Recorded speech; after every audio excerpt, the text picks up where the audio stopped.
Assalamualaikum warahmatullahi wabarakatuh.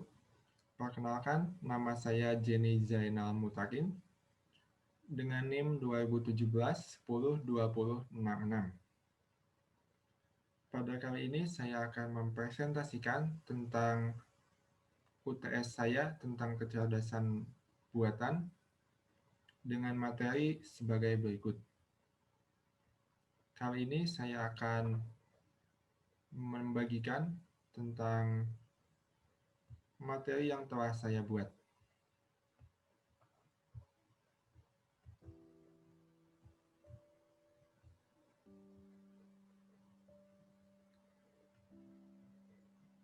Ini untuk perkenalan, seperti tadi, nama Jenny Zainal Mutakin dengan NIM dan kelas. Ada 5 buah soal. Yang pertama tentang memilih tema. Tema yang telah diberikan ada 3. Kemudian kita harus menjelaskan tentang materinya dan bagaimana cara kerjanya. Yang kedua tentang rancangan aplikasi dan juga menggunakan metode apa. Di sini kita harus menjelaskan bagaimana penerapan metodenya, algoritma terhadap penyelesaian kasus. Yang ketiga tentang rancangan pengembangan sistem. Jelaskan masing-masing tahapannya serta data apa yang diperlukan. Yang keempat, membuat flowchart. Membuat flowchart dengan cara kerja, metode atau algoritma tersebut di dalam sistem studi atau kasus yang saya buat ini. Dan yang kelima, tentang membuat DFD. Membuat DFD atau diagram konteks dari level sampai level terendah dari sistem aplikasi yang saya buat. Kemudian dijelaskan. Untuk jawaban pertama, saya mengambil tema tentang Uniformed Search Algorithm dengan algoritma yaitu algoritma DFS. Penjelasannya sebagai berikut. Algoritma DFS adalah salah satu algoritma penelusuran struktur DAF atau pohon berdasarkan kedalaman. Simpul penelusuran dari root kemudian ke salah satu simpul anaknya. Atau, misalkan prioritas penelusuran berdasarkan anak pertama dalam kurung simpul sebelah kiri. Maka penelusuran dilakukan terus melalui simpul anak pertama dari simpul anak pertama level sebelumnya hingga mencapai level terdalam.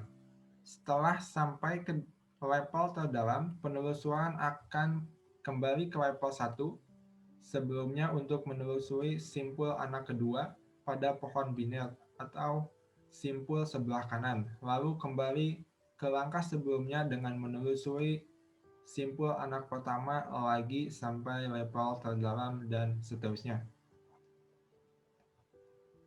Jadi, jika dimulai dari A, di sini contohnya ada A, kita bisa coba.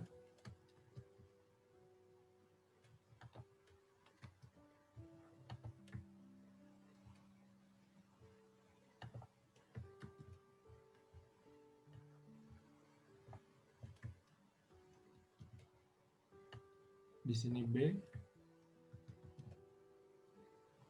di sini C,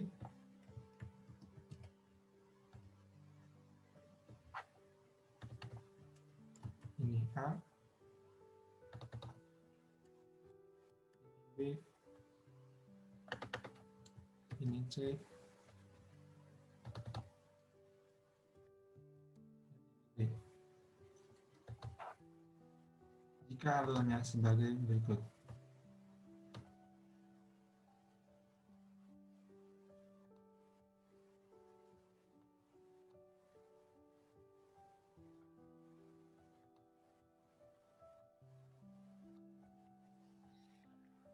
Pada contoh ini, bisa kita lihat pada poin node A, ada 2 buah anak, yaitu antara node B dan node C. Kita mengambil ke sebelah kiri, yaitu node B. Kemudian dari node B ini, kita mengambil ke sebelah kiri lagi. Kebetulan hanya ada 1, yaitu ke node D. Jika ini bukan merupakan hasil, maka diteruskan ke sebelah kanan, yaitu baru kepindah ke C. Demikian seterusnya hingga apa yang dicari ketemu. Tahapan algoritma DFS. Yang pertama, masukkan simpul root ke dalam tumpukan dengan push. Yang kedua, ambil dan simpan isi elemen berupa simpul pohon dan tumpukan teratas. Yang ketiga, hapus isi stack teratas dengan prosedur pop. Yang keempat, periksa apakah simpul pohon yang disimpan tadi memiliki anak simpul.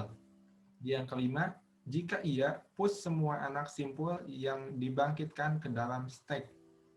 Yang keenam, jika tumpukan kosong berhenti, tapi jika tidak, kembali ke langkah kedua. Itu merupakan untuk jawaban nomor 1, antara pengertian dan cara kerjanya. Dan untuk nomor 2, tentang rancangan aplikasi. Rancangan aplikasinya yaitu aplikasi menentukan angkot di kota Cirebon dengan metode DFS.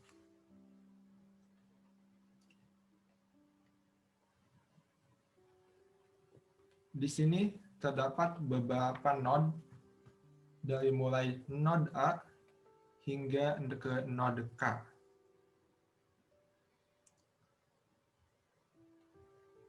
Dan titik awalnya kita sebut dengan node S.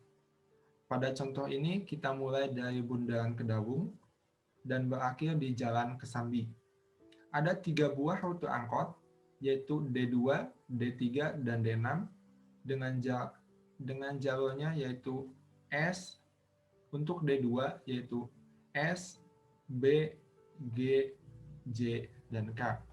Untuk D3 S, A, C, F, H, dan K, serta D6 S, A, D, E, F, I, K.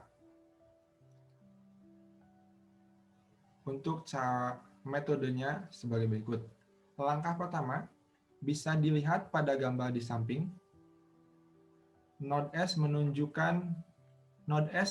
ke node A, bukan menuju ke node B. Karena DFS akan memulai pencarian dari sebelah kiri. Yang kedua, setelah dari node A akan terdapat pula percabangan, yaitu antara node C dan juga node D. Yang dipilih merupakan node D karena berada di sebelah kiri. Untuk langkah kedua, setelah berada di node D, setelah di sini, akan menuju ke node E yang merupakan jalur satu arah. Kemudian dilanjutkan ke node F yang merupakan jalur satu arah pula. Setelah ini terdapat 2 buah percabangan antara node I dan node H. Di sini kita akan jelaskan di langkah ketiga. Pada langkah ketiga ini terdapat 2 buah percabangan di antara I dan H. Kita mengambil ke sebelah kiri yaitu ke node I. Dari node I kita hanya ada satu jalur, yaitu menuju ke node K, di mana ini merupakan pencarian yang kita cari, atau node yang kita cari. Jadi, kesimpulannya sebagai berikut.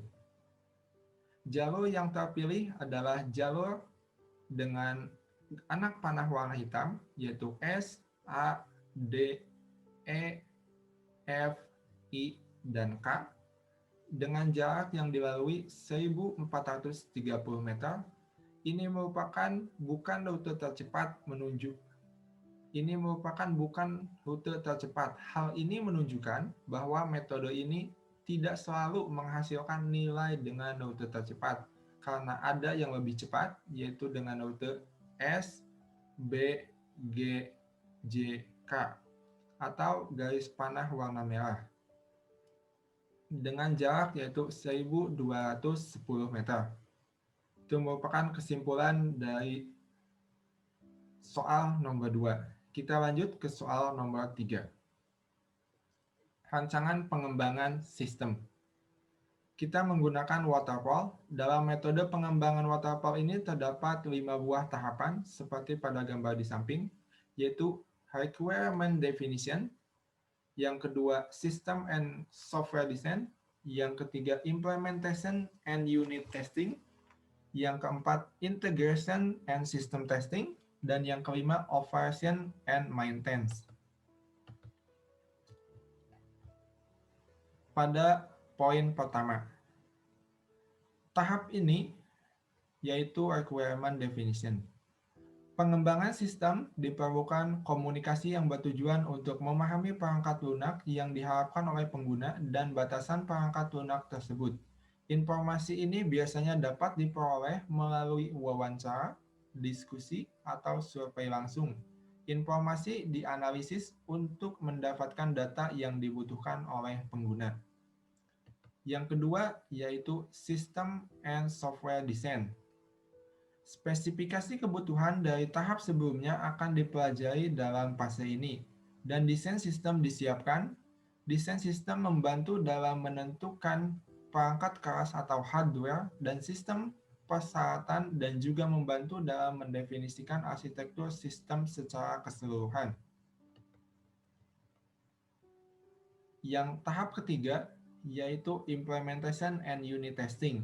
Pada tahap ini, sistem pertama kali dikembangkan di program kecil yang disebut dengan unit yang terintegrasi dalam tahap selanjutnya.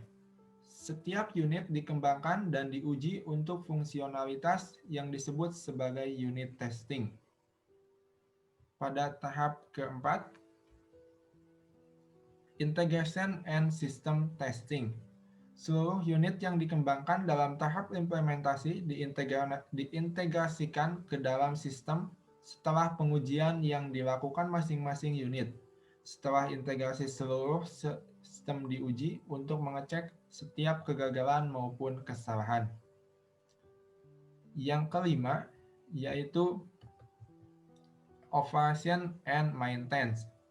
Pada tahap ini, dalam model waterfall, perangkat lunak yang sudah jadi dijalankan serta dilakukan pemeliharaan.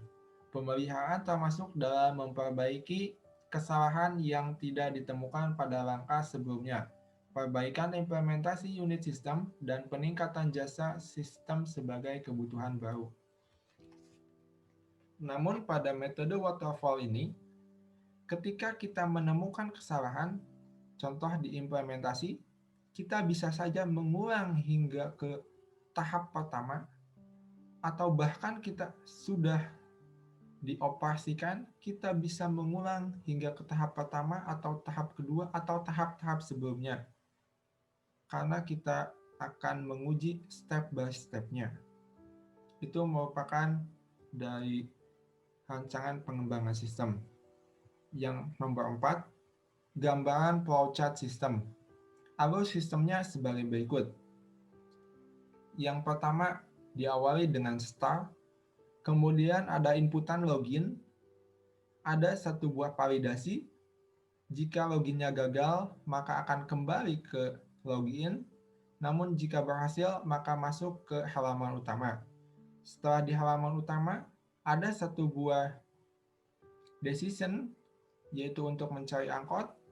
Jika tidak, maka tetap di halaman utama. Jika iya, maka akan dilempar untuk pengguna memasukkan lokasi awal dan tujuan.